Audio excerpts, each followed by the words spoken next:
other contributor now who is supremely qualified to help us come to a better understanding of what has been, for good or for ill, the biggest story in town, politically speaking, since Christmas. Nazir Afzal is the chief prosecutor in the northwest of England, absolutely intrinsic to the successful prosecution of the Rochdale grooming gangs, and already on the record explaining how Keir Starmer, as Director of Public Prosecutions, created the environment in which not only could those prosecutions happen, but in which other members of grooming gangs who possibly hadn't been properly pursued before could be subsequently prosecuted, so lowering the threshold for prosecution, if you like. And Nazir joins me now, for which I'm very grateful, because you must be incredibly busy. I'll start with a broad question, if I may. Can you make any sense at all about what has happened in this country since Elon Musk started tweeting about an area in which you spent most of your professional life working? Good morning, James. No, I think you listened to your last conversation. There are people who are experts based on 15 minutes of Googling, and there are people who've actually been doing these cases for 15 years. And for some reason, the 15 minutes of Google is more important and more real than my own experience. There is no doubt in my mind, we're talking about political expediency, we're talking about the exploiting of these terrible crimes for political purposes. And I think it's not mainly public knowledge, but the last few days, James, I've had victims of these abuses ring me up, contact me, reach out to me to tell me that they've been re-traumatised over the last few days. They thought that they were getting better. They've thought that they've reconstructed their lives after the abuse that they terribly suffered 10, 15 years ago. And yet, because of the fact that there's been this regular misinformation and attention in the media and Parliament and everywhere else, they're reliving their experiences. They're losing sleep. They've got no services to go to. They're not getting any help. And some of them are contemplating self-harm. To my mind, that is the most shocking, terrible thing that's come out of this. And it's made me really angry, which is the reason why until today and yesterday, I've not been doing any interviews about this, because I wanted to hear from them. I didn't think anybody needed to hear from me. But now I want people to understand the real life consequences of sharing lies, the real life consequence of trying to exploit a situation which has harmed so many people over so many years. Kemi Badenoch, of course, it emerged after PMQs on Wednesday, is yet to meet any of the victims that you describe, and indeed doesn't feel any particular need to do so, according to one of her spokespeople. Can I take you back, Nazir, to 2012 then, to sort of, if you like, challenge the misinformation, when I think that you, like the rest of us, read some of Andrew Norfolk's reporting in the Times with a growing sense of horror and decided, as a prosecutor working in the CPS, that something had to be done. What happened next? James, I read, we'd been prosecuting these cases for several years, but nobody had made a look at see whether there was a pattern developing. It was Andrew Norfolk in the Times, as you say, wrote about it in January 2011. I became chief in Northwest in May 2011, and then the next month I became aware of this case that 3 years previously had not been prosecuted, the so-called Rochdale case, because the girl seemed to be unreliable. Apparently, the BBC film Three Girls is based on this particular case, and then I decided, well, hang on a minute, the reason why she's not reliable is because we're rubbish at our job. Let's deal with this case. Let's bring this case to court and provide her with all the support and all the other victims with the support. And so I reversed the decision that had been taken by others to not charge. I charged these men. 9 men were convicted in May 2012. And it was a massive change in the way we operated. We didn't lower the threshold. We realized that applying the same tests to children abused in these circumstances was not right. For example, the test was if she returns to her perpetrator, you should question whether you should prosecute. These girls were so manipulated by their perpetrators that of course they returned.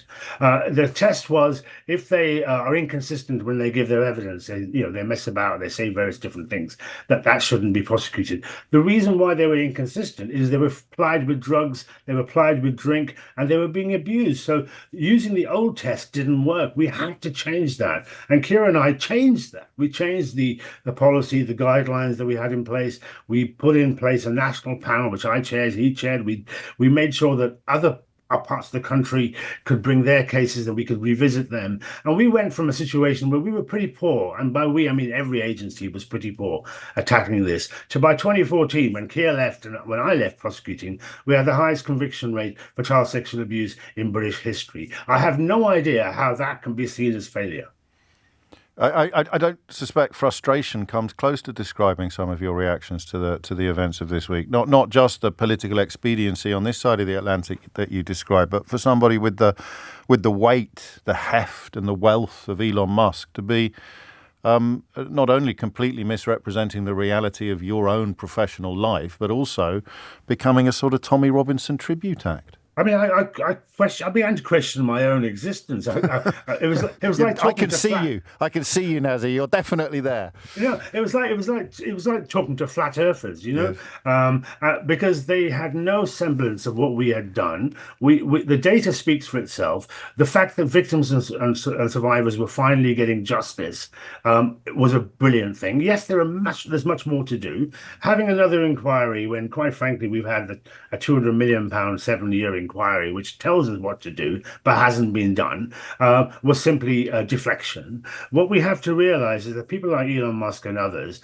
were just simply focused on their own narcissistic lifestyles and making sure that they were important, when in fact the only people that were important are the victims and survivors. And I'm grateful to you for reminding us of that. I think the media, myself included, is sometimes a little bit remiss when it comes to focusing on who should be completely at the centre of this story. A word, if you would, on the. You've mentioned that there's no need for, or in your view, there's no need for a national inquiry, but the failure to implement Alexis Jay's recommendations. I mean, is that something that you think the Labour government could have done quicker, given that the Tory party didn't do anything at all? I think I'm glad they've committed to it now, and you know they're 6 months in,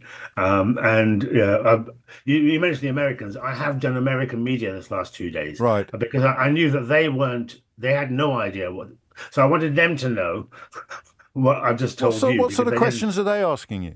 What actually happened? What is happening? How bad is it? Are the children of United Kingdom outliers? Are they being abused in ways that nobody else in the world is? I reminded them that 20% of American adults say that they were sexually abused as children. So it's a global issue. It's not a British issue.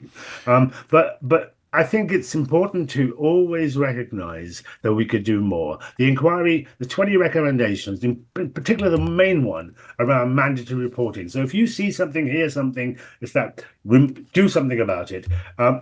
Keir spoke about that. I was in a meeting with him, a conference. He spoke and said, I'm in total support of mandatory reporting in 2012. Right. So my point is, we know what works. We need to deliver it. We want to prevent future harm. We want children to be safe. Deliver on what we know works. You are a British man of Pakistani heritage. How do the comments of somebody like Robert Jenrick land? I mean, even if you hadn't worked in this field so effectively, how do you feel about his conflation Go on.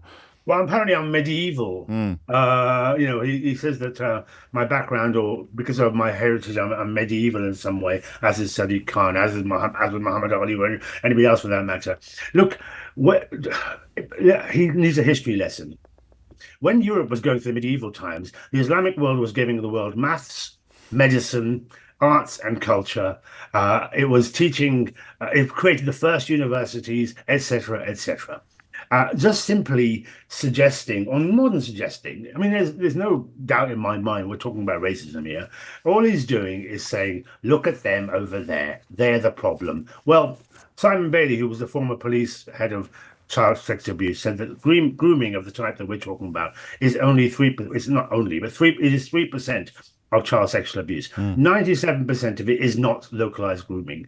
Most of it, as you've said on previous programs, 88% of it is by British white men. Just we call it grooming gangs when it's British Pakistanis. We call it paedophile rings when it's white men. And we're only focusing on grooming gangs when it's the paedophile rings that are causing most harm. It is just causing a situation where people are not safe. And it's dangerous, James, because you're saying to a girl, beware of the brown man, when you're actually 40 times more likely to be abused by a white man. Finally, Nazir, there is one element of misinformation which you have a sort of unfortunate role in, isn't there? Which is this resurrected so-called memo in which it was claimed that the Home Office spoke about lifestyle choices in the case of some of these victims, going right back, I think, to 2008, and the only identifiable mention of a Home Office document supposedly advising police not to intervene because victims had made an informed choice about their sexual behaviour appears to have been an interview that you gave back in 2008. What's happened there? I was told police officers were trying to explain why they had not carried out any actions, or they had not done enough to protect children. They told me, or some of them told me, that they were guided by some guidance that arrived from the Home Office. The reality is that they were simply explaining or justifying their behaviours based on some information they've given. Unfortunately, I don't have the resources to research every single circular the Home Office issued. I simply repeated what they told me. The reality is, however, to give you an example, a young girl, 14-year-old girl, is in a taxi headquarters every night. Police officers approach her, ask her why she's there. She says, because I can't go home, I'm not safe at home. The officer accepts what she says, that she feels safe in this environment, and leaves her. That officer says, I did that because I listened to her and I was told by somebody somewhere that I need to listen to her and act upon her belief, rather than doing the right thing, which is take her away and ensure that she is properly interviewed to see whether or not she can be made safe. Now, that is simply officers and police officers trying to justify their behaviour. I'm guilty of repeating what they told me. Absolutely right. And this has gone all the way up to Elon Musk claiming that this actual circular, which does not exist and never existed, according to the best efforts of pretty much everybody qualified to inquire, it did not exist and it never existed. But even Elon Musk is now claiming that it's proof that Gordon Brown was somehow complicit in. Well, Gordon Brown was not complicit. Bizarrely, I've spoken to Gordon Brown this week. No. Gordon Brown had nothing to do with anything to do with grooming or localised grooming or child sexual abuse. Neither did Jackie Smith, who was the Home Office Minister at the time. The point is that policing was poor at that time, and police officers who were not acting upon the information they received, some of them, unfortunately, gave their justification, which was not actually something that existed. Final question. You don't have to answer this. It's a theory that's popped into my mind, I don't think for the first time this week, but it certainly gathered a bit of weight this week. There were clearly, and the report has found, that various reports have found, that there were clearly claims, credible claims, that some of these investigations were not pursued for fear of causing racial tension, for fear of being accused of racism on the part of the police. But sometimes listening to some of the evidence given, I wonder whether that comes close to being a cop-out. So when you're asked as a police officer why you failed, for example, to look after a young girl in the situation like the one you described, if you say, I was worried about being called racist, you're off the hook for not doing your job very well. I don't disagree with you. I think people were giving all sorts of excuses, whether it was a circular that they may have seen, whether it was racism, whether they weren't resourced properly. But policing was well resourced in the Blair government. So none of these excuses stood up. But as you say, I'm never a believer in conspiracies. I'm a believer, in fact, that people would rather you think of a conspiracy when actually they were just incompetent. And the biggest institutional failure, or the driver of that incompetence, would be not treating these girls and young women with the decency that they deserved. I think also, James, that people haven't really talked about the class issue here. Yes. These girls were working class. They were from broken, troubled backgrounds. Some of them told me that the reaction to them was snobbishness. They were treated as if they were lesser beings because of their working class backgrounds. So I think that had as much impact as anything else, quite frankly. We overcomplicated. Women and girls were not listened to, are not listened to, are not acted upon, and they are still suffering in all sorts of environments, not just in the UK. Nazir, thank you.